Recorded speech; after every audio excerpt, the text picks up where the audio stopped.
In the grim shadow of the castle walls, where the wind carried the scent of damp earth and distant cooking fires, young Alara clutched her threadbare shawl tighter.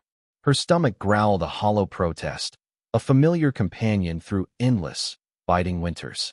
Her father, Thomas, a man whose youth had been stolen by endless toil and crushing taxes, coughed a ragged cough beside her, his gaunt face reflecting the pale, unforgiving dawn.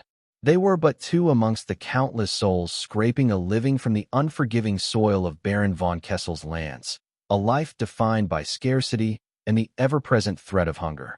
Thomas, once a robust man, was now a shadow, weakened by the recurring fever that sapped his strength and blurred his vision. Their tiny hovel offered little protection from the elements, and their small plot yielded barely enough to survive, let alone afford the meager medicine Thomas so desperately needed. This morning was different, however. Desperation, cold and sharp as a dagger, had driven Thomas to a drastic decision. "Alara, my little sparrow," he rasped, his voice barely a whisper. I must seek the Baron's mercy. There is no other way." Alara's heart seized. To approach the Baron, a man infamous for his cold heart and iron fist, was to risk everything. Yet, the alternative was starvation, a slow, agonizing surrender. With trembling hands, Thomas revealed a small, tarnished silver locket, an heirloom passed down through generations. "This was your mother's," he choked out, his eyes welling with unshed tears. "Her only prized possession. I will offer it to the Baron in exchange for a few sacks of grain, perhaps a healing draught." Alara knew the immense sacrifice this represented. Her mother, a gentle soul lost to a harsh summer fever years ago, had always cherished it. It was their last tangible link to a happier past, a desperate gamble against insurmountable odds. They made their way to the bustling market square, a cacophony of merchants hawking their wares and villagers haggling over prices. The aroma of roasting meats and fresh bread was a torment, a cruel reminder of their gnawing hunger. Baron von Kessel, a formidable figure clad in dark, opulent furs, sat upon a raised platform, overseeing the morning's trade with an air of detached authority. His face was stern, his eyes, dark and unyielding, missed nothing. Around him stood his retinue of stern-faced guards and his meticulous, sharp-featured steward, Master Albrecht, whose gaze seemed to dissect every soul that dared to cross his path. Thomas, with Alara clinging to his threadbare tunic, pushed through the throng, his breath catching in his throat with each step. He reached the edge of the platform, his voice hoarse with fear and fatigue. "My Lord Baron," he began, his voice barely audible above the market din. I beg your mercy. My daughter and I are starving. My fever takes hold. I offer this, my most precious possession, for food and medicine." He held out the tarnished silver locket, its humble gleam barely visible in the morning light, a poignant symbol of a penniless peasant risking all for the faint hope of survival. Baron von Kessel's gaze, typically as unfeeling as the ancient stones of his keep, paused on the small, tarnished locket in Thomas's trembling hand. Master Albrecht, ever vigilant, stepped forward, his eyes narrowing as he took in the humble offering. "A locket, peasant? And what use has my Lord Baron for such a trifle?" he sneered, his voice sharp enough to cut glass. The crowd, sensing the impending dismissal, began to murmur, pity warring with the ingrained fear of their overlord. Alara squeezed her father's hand, her small face mirroring his mounting despair. Just as the Baron seemed poised to dismiss them with a wave of his hand, a glint of light caught his eye. It was not the locket itself, but a faint, almost imperceptible engraving on its surface, a small, stylized hawk, barely visible beneath years of grime and neglect. A flicker of something unreadable crossed the Baron's stern face. It was a fleeting moment, barely there, but it stopped the dismissal. He leaned forward, a strange intensity in his dark eyes. "Let me see that, peasant," he commanded, his voice lower than before, a rumble that cut through the market's din. Thomas, bewildered but clutching at this sliver of hope, stepped onto the platform and handed over the locket. The Baron turned it over in his gloved fingers, his thumb tracing the faint outline of the hawk. Master Albrecht, ever the pragmatist, scoffed, "My lord, it is merely a common trinket. We have no time for such distractions." But the Baron ignored him, his focus entirely on the locket. A profound silence fell over the marketplace, broken only by the distant cries of gulls.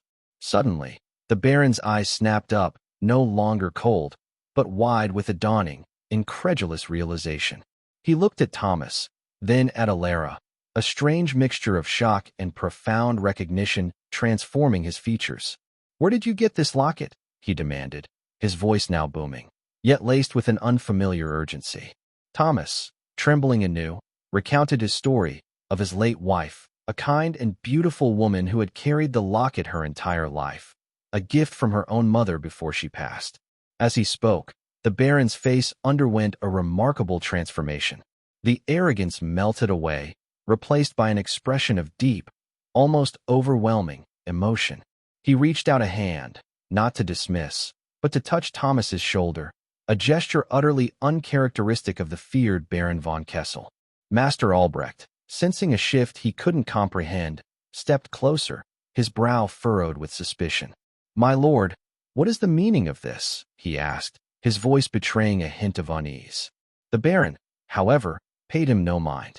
His gaze was fixed on Alara, a profound tenderness replacing his former sternness.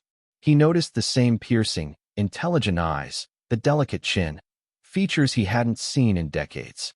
A truth, long buried and forgotten, was now clawing its way to the surface, promising to unravel the carefully constructed indifference that had defined Baron von Kessel for so long. The locket, a desperate plea for food, had unexpectedly unlocked a chamber of his past, threatening to expose a secret that would forever alter the course of their lives. A hush fell over the marketplace as Baron von Kessel, the feared and unapproachable lord, knelt before Thomas, his face a mask of profound emotion. "This locket," he rasped, his voice thick with uncharacteristic sentiment. "It belonged to my sister, Eleanor. She disappeared many years ago. Tell me, peasant, who was your wife?" Thomas, still dazed, described his late wife, a woman with kind eyes and a quiet strength. He spoke of her gentle nature, her love for wild herbs, and the distinctive birthmark of a small, jagged star on her left wrist, a mark the Baron remembered vividly on his own sister. As Thomas spoke, the pieces clicked into place for the Baron, a truth so astounding it seemed impossible. Eleanor, his beloved sister, believed long dead, had lived a simple life and had a daughter, Alara. Master Albrecht, pale and trembling, finally understood the gravity of the situation. He knew the Baron's lost sister was a sensitive topic, but this was an earthquake. The Baron's eyes, once cold and distant, now held a fierce, protective light as he looked at Alara. "Alara," he murmured, his voice laced with a paternal tenderness that stunned the onlookers, "you are my niece. My blood." He turned to Thomas, a complex mix of sorrow and gratitude in his gaze. "You, good man, unknowingly cared for my kin. For that, you have my eternal thanks and a place in my household, where you will want for nothing." The true test, however, came with the revelation of the corrupt bailiff, a distant cousin of the Baron's who had long extorted the peasants, including Thomas and Eleanor. This greedy man, Master Silas, had systematically suppressed news of Eleanor's survival and subsequent death, ensuring her child, Alara, remained hidden and vulnerable, thus preventing any claim to inheritance or aid from the Baron. Baron von Kessel, his heart now softened by the rediscovery of family, erupted in a righteous fury. He immediately ordered Master Silas's arrest and public trial, ensuring swift justice. The accumulated wealth stolen from the peasants was to be returned, and new, fairer taxes were decreed across his lands. The transformation was absolute. Within days, Thomas, no longer a penniless peasant, was given comfortable lodgings within the castle walls, attended to by the finest healers. Alara, once starving and downtrodden, blossomed under her uncle's care. The Baron, once a solitary and indifferent ruler, found purpose and joy in his newfound family. He spent hours teaching Alara to ride, to read, and to govern, finding an unexpected warmth in his heart. 5 harvests later, the Baron's lands flourished. His subjects, no longer oppressed by a corrupt system, thrived under his just rule, inspired by his profound change. Thomas, fully recovered, served as a respected advisor to the Baron, his wisdom invaluable. Alara, now a spirited and intelligent young woman, was a beacon of hope, often seen walking among the villagers, ensuring their well-being.